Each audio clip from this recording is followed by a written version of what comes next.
rant and we'll roar like true Newfoundlanders. We'll rant and we'll roar on deck and below. Russell Crowe let it be known to the Twitterverse what he thinks of my province. Quote, I love Newfoundland. I thought about that quote over the weekend, Mr. Speaker, and I have a question.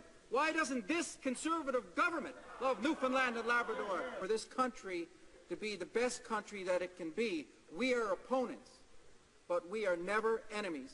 The Fishery Fund was announced more than 2 years ago with money that was to be spent on research and marketing. Is the $280 million on the table for Newfoundland and Labrador? Yes or no? He's literally run away from veterans and their families, while those who have served our country face a mental health crisis of unprecedented proportions. No full-time worker in Canada should live in poverty. Why is the minister making policy for well-connected Conservative friends like the Sullivans instead of protecting the fishermen and the families of Atlantic Canada? The Liberals, Mr. Speaker, they show up on our doorstep every now and then when they want something, a vote, all dickied up and promising this and that, but they've never delivered in 65 years of Confederation. What about Newfoundland and Labrador relations, Mr. Speaker? Where do we fit in? If the measure of a great country is how well it looks after its most vulnerable, then we've fallen short under successive Conservative and Liberal administrations before it. Will the Conservatives take poor weather and people's safety into account? Will they agree to extend the fall food fishery?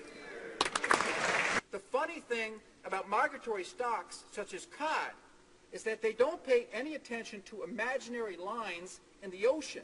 The 200-mile limit means nothing to a fish, Mr. Speaker. Now, the Atlantic Pilotage Authority wants tankers to navigate another 20 risky kilometers into the bay before being boarded by an experienced pilot. The danger, Mr. Speaker, is clear. Would this be beyond the shadow of a doubt? Our fisheries, our coastal communities, need a hell of a lot more protection than this.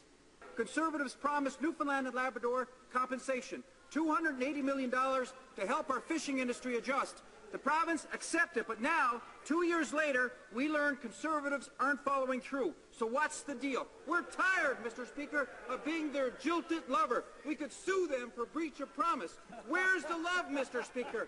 Where's the love? Right here. The honourable member for Yorkton Melville.